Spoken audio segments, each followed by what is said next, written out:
नमस्कार दोस्तों। आज हम आपको एक नोसोड जाति की दवा के बारे में बताने जा रहे हैं, बैसिलिनम। तो बैसिलिनम जो है फेफड़े के यक्ष्मा विष से तैयार की गई बीज औषधि है।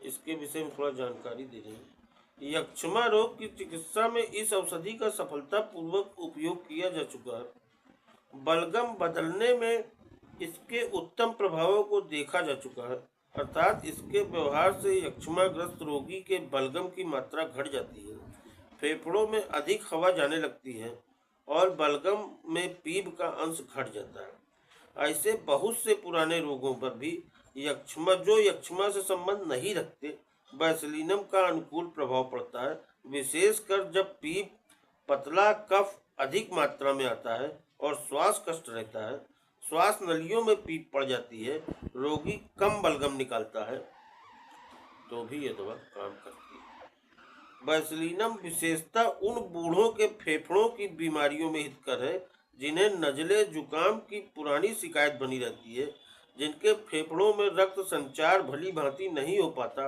रात को दम घुटने के दौरे पड़ते हैं और खांसने में कठिनाई होती है, दम घोट देने वाला नजला जुकाम, यक्ष्मा रोग जनित मस्तिका वर्ण शोथ, दांतों पर जमी हुई मैल उतारती है, बार बार सर्दी जुकाम होने का स्वभाव, ये सब बैसिलिनम की ओर इशारा करते हैं।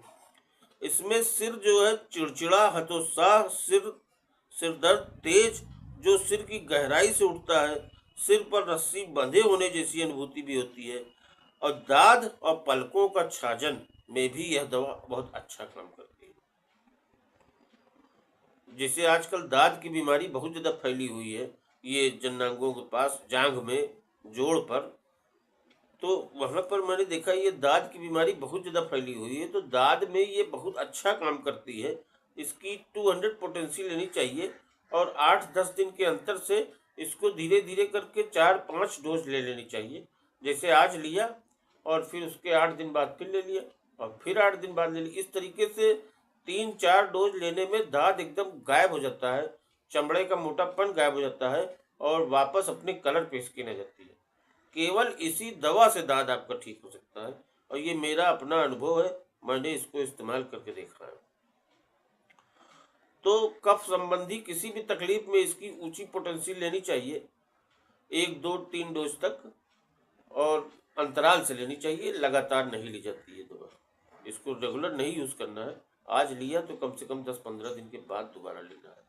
और दाद के मामले में आप इसको 8-8 दिन पर रिपीट कर सकते हैं और इससे जो है श्वास दमा, टीबी, खांसी, कफ, बलगम, जितने भी पुराने पेशेंट हैं इसके जो भोग रहे हैं, कफ निकालते रहते हैं, नाक बह रही है, या जो भी इसके सर्दी, खांसी, जुकाम, नज़ला के पुराने पेशेंट हैं जो इन बीमारियों से परेशान है, जिनको बार बार हो जा रहा है, उनको बैसिलिनम दवा जो है नियम से कुछ दिन खा लेना चाहिए, इसको भूलना नहीं चाहिए।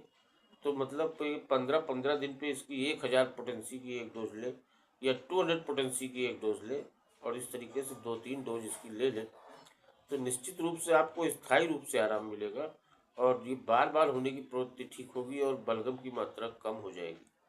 तो हमने कहा आज बैसिलिनम के बारे में आप लोग बता दें।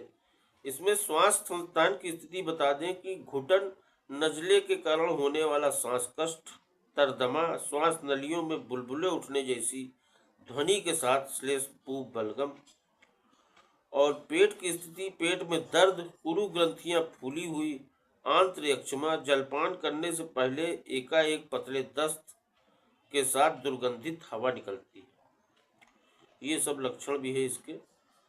और चर्म के मामले में दाद, रूसी, त्वचा का एक विशेष रोग जिसमें अनियमित रूप से बारीक बारीक कीलें निकलती हैं, उन पर खुरंड नहीं जमते और ये बार बार निकलती रहती हैं, पलकों का छाजन, गर्दन की ग्रंथियां बढ़ी हुई और स्पर्श कातर, तो इन सब लक्षणों में इस दवा को यूज कर सकते हैं।